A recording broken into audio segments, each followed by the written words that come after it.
ಎಲ್ಲರಿಗೂ ನಮಸ್ಕಾರ. ನಾನು ಬಿಂದೋಧಾನಿ. ಇಂದು ನಿಮ್ಮೆಲ್ಲರಿಗೂ ಕೂಡ ಮಹಾಭಾರತದಲ್ಲಿನ ಒಂದು ಚಿಕ್ಕ ಕಥೆಯನ್ನ ಹೇಳ್ತೇನೆ. ದುರ್ಯೋಧನನ ಸಭೆ.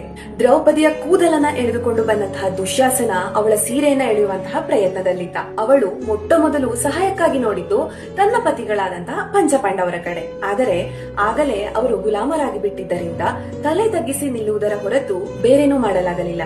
ಅಂತೆಯೇ ಸಭೆಯಲ್ಲಿದ್ದಂತಹ ಗುರು ಹಿರಿಯರು ಯಾರು ಮಿಸುಕಾಡಲೂ ಇಲ್ಲ. ಕೊನೆಯದಾಗಿ ಶ್ರೀಕೃಷ್ಣನನ್ನ ಸ್ತುತಿಸಿ, ನೀನಲ್ಲದೆ ನನ್ನನ್ನು ಈ ವಿಪತ್ತಿನಿಂದ ಪಾರು ಮಾಡುವವರು ಯಾರು ಎಂದು ಮನಪೂರ್ವಕವಾಗಿ ಬೇಡಿಕೊಳ್ಳುತ್ತಾಳೆ.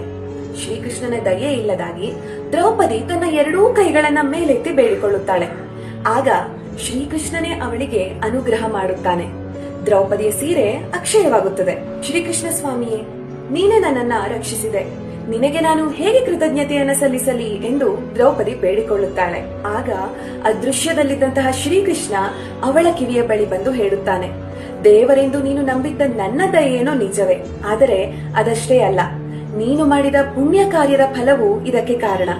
ನೀನು ಈ ಹಿಂದೆ ಯಾರಿಗಾದರೂ ಬಟ್ಟೆಯನ್ನು ದಾನ ಮಾಡಿದ್ದೀಯಾ ಹೇಳು. ಮಹಾರಾಣಿಯಾದ ದ್ರೌಪದಿ ಎಷ್ಟೋ ಜನರಿಗೆ ವಸ್ತ್ರದಾನವನ್ನ ಮಾಡಿರಬಹುದು. ಅದನ್ನೆಲ್ಲ ಅವಳು ಲೆಕ್ಕಕ್ಕಿಟ್ಟಿರುತ್ತಾಳ. ಆಗ ಶ್ರೀಕೃಷ್ಣ ಹೇಳುತ್ತಾನೆ, ದಾನ ಮಾಡಿದರೆ ಸಾಲದು, ಸತ್ಪಾತ್ರ ದಾನವಾಗಬೇಕು.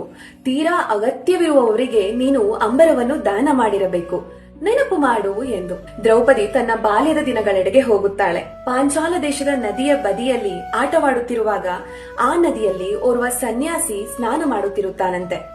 ಅವನ ಕೌಪೀನ ಪ್ರವಾಹದಲ್ಲಿ ಕೊಚ್ಚಿಕೊಂಡು ಹೋಗಿರುತ್ತದೆ.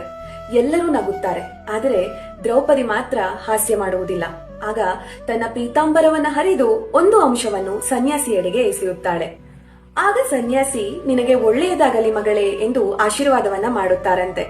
ದ್ರೌಪದಿ ತನ್ನ ಮನಸ್ಸಿನಲ್ಲಿ ಅದನ್ನು ನೆನಪಿಸಿಕೊಂಡಾಗ ಶ್ರೀಕೃಷ್ಣ ನಗುತ್ತಾ ಹೇಳುತ್ತಾನೆ, ಕೊಟ್ಟಿದ್ದೇ ಸಿಗುವುದು, ಕೊಡದಿರುವುದು ಅಲ್ಲ ಅಂತ. ಎಷ್ಟು ಸುಂದರವಾಗಿದೆ ಅಲ್ವಾ ಸ್ನೇಹಿತರೆ ಈ ಕಥೆ.